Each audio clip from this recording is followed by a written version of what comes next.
किसी माई के लाल में इतना दम नहीं है जो परिवार को धमका दे। चूंकि आज लाखों भरत तिवारी उनके परिवार के साथ खड़ा है, यह मैं आपको आपके माध्यम से सूचना दे देना चाहता हूं। इस बवाल को ज्यादा न बढ़ाया जाए, तुरंत इस बवाल को शांति करने के लिए अविलंब पुलिस को ऊपर कार्रवाई की जाए और ये मुकदमा दर्ज किया जाए। और मैं शासन से मांग करूंगा, अपनी सरकार से मांग करूंगा, यहाँ पे एक शिष्टमंडल भेज करके परिवार की बात को सुना जाए।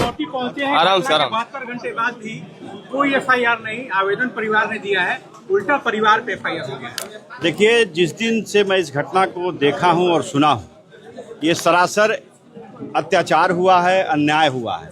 वह लड़का आवाज बनना चाहता था गरीबों का, वह लड़का इस सिस्टम जो खराब सिस्टम है इसके खिलाफ आवाज उठा रहा था। अपनी आवाज को उठाने के लिए जिस तरीके से भगत सिंह, सुखदेव, राजगुरु ने अंग्रेजों के शासनकाल में बम फेंक करके असेंबली में अपनी आवाज को पूरे हिंदुस्तान के सामने रखा था, उसी तरह ये लड़का अपनी आवाज को सुनाने के लिए और सिस्टम को सुधारने के लिए, काम तो गलत था, अवैध हथियार लेकर के प्रदर्शन किया, लेकिन वो सिस्टम को सिर्फ उठाने के लिए था, किसी को मारने का उसका नियत नहीं था। मैं इसलिए यह चीज कहना चाहता हूं कि जिस दिन दरोगा जी आकर के थाना के सो आकर के उससे 2 फीट पर उससे बात कर रहे थे तो चाहता तो मार सकता था, लेकिन उसका नियत हत्या करने की नहीं थी, क्योंकि वह क्रिमिनल नहीं था। और उसके ऊपर इसके पहले एक बार भी 151 का भी केस नहीं है, ना कभी जिंदगी में जेल गया था, ना उसके ऊपर कोई मुकदमे थे, तो फिर उसकी हत्या करने का मतलब नहीं था। जिस व्यक्ति ने आत्मसमर्पण कर दिया, जिस व्यक्ति ने पुलिस के समकक्ष अपने हथियार को डाल दिया, फेंक दिया, साफ यूट्यूब पे साफ पे वीडियो देखा जा सकता है उसका, उसके बाद उसकी हत्या कर देना, और ये पुलिस दर्शाता है ये पुलिस ने उसके साथ अत्याचार किया है। ये घटना नहीं है, ये सोची समझी साजिश है।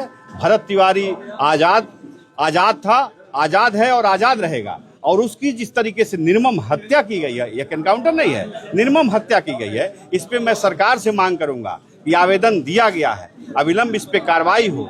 302 के उस पुलिस वालों पे 302 का मुकदमा कायम हो, उनको सस्पेंशन और बर्खास्त किया जाए और उनके ऊपर 302 का मुकदमा चलाया जाए। 48 घंटे लेकिन शाहपुर थाना अध्यक्ष का कहना है कि 10 राउंड फायरिंग किया वो लड़का। शाहपुर के थाना अध्यक्ष का मैंने बयान मैं सुबह सुन रहा था, श्रीकांत प्रत्युष जी उनका इंटरव्यू ले रहे थे, उसमें उन्होंने कहा कि यह लड़का क्रिमिनल था, जो सरासर झूठ, सुनिए सरासर झूठ।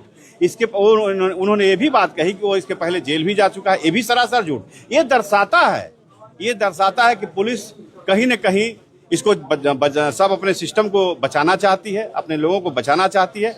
अगर पुलिस दोषी नहीं था तो आनन फनन में यहाँ के कप्तान ने तत्काल सबको सस्पेंड करने का काम किया, लाइन हाजिर करने का काम किया। सस्पेंड क्यों किया? आखिर में दोषी है तभी न किया। इसलिए मैं मांग करता हूं सरकार से और कि उस लड़के का, भरत तिवारी जिस लड़का एनकाउंटर में मारा गया है, जिसको शहीद का दर्जा मिले, आदमकद प्रतिमा का स्थापना हो, ताकि उससे लोग सीख लें कि अपने सिस्टम की आवाज बन सके। अपने सिस्टम का जिस तरीके से सिस्टम नहीं सुधरेगा, इस तरह हजारों भगत सिंह कल के दिन में ना पैदा हो, इसलिए सिस्टम को सुधारना आवश्यक है। परिवार देखिए, किसी माई के लाल में इतना दम नहीं है जो परिवार को धमका दे। चूंकि आज लाखों भरत तिवारी उनके परिवार के साथ खड़ा है, यह मैं आपको आपके माध्यम से सूचना दे देना चाहता हूं। इस बवाल को ज्यादा न बढ़ाया जाए, तुरंत इस बवाल को शांति करने के लिए अविलंब पुलिस को ऊपर कार्रवाई की जाए और ये मुकदमा दर्ज किया जाए। और मैं शासन से मांग करूंगा, अपनी सरकार से मांग करूंगा, यहाँ पे एक शिष्टमंडल भेज करके परिवार की बात को सुना जाए।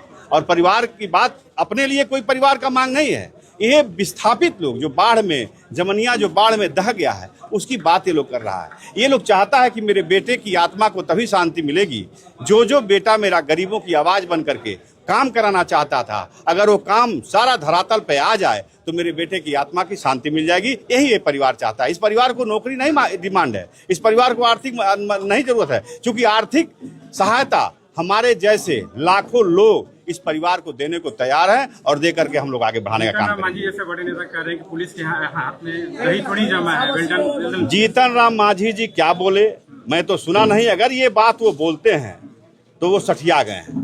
बुजुर्ग आदमी जिसका पैर कब्र में लटका हो, वह व्यक्ति अगर किसी घटना को इस तरीके से बोलता हो, किसी व्यक्ति के विषय में इस तरीके से बोलता हो, तो वह व्यक्ति राजनीति के अब काबिल नहीं है, उनको राजनीति छोड़ करके अब सरकार अब उनको संन्यास लेना चाहिए। धरना अनशन इन लोगों की बात मैं सुना, धरना ये लोग दिए थे डेड बॉडी रख करके, और बड़े शांतिपूर्वक धरना ये लोग किए थे। प्रशासन इन लोगों को दबाना चाहेगी तो इतने लाखों लोगों की आवाज प्रशासन दबा नहीं पाएगी। मैं बता देना चाहता हूँ, जितने लोगों पे FIR हुआ है, मैं क्या कर रहा हूँ, जितने लोगों को ऊपर FIR हुआ है उन सारे लोगों का FIR वापस हो, उन लोगों का नाम उसमें से अनुसंधान से हटाया जाए। मैं ये सरकार से मांग करूंगा और मैं समय लेकर के मुख्यमंत्री से मिलने का प्रयास अरे ये करूंगा। एनकाउंटर पॉलिसी को आप सही मानते हैं, गलत मानते हैं? देखिए, अपराधियों का एनकाउंटर होना सही है, लेकिन एक समाज सेवा जो जनता की आवाज, गरीबों की आवाज को बुलंद कर रहा हो, उसका एनकाउंटर करना सरासर गलत है। उसके मैं खिलाफ हूँ, अपराधियों के खिलाफ नहीं। मैंने कोई देखिए मेरी बात, काहे कोई मॉडल सम्राट चौधरी जी इस पे संज्ञान लेंगे।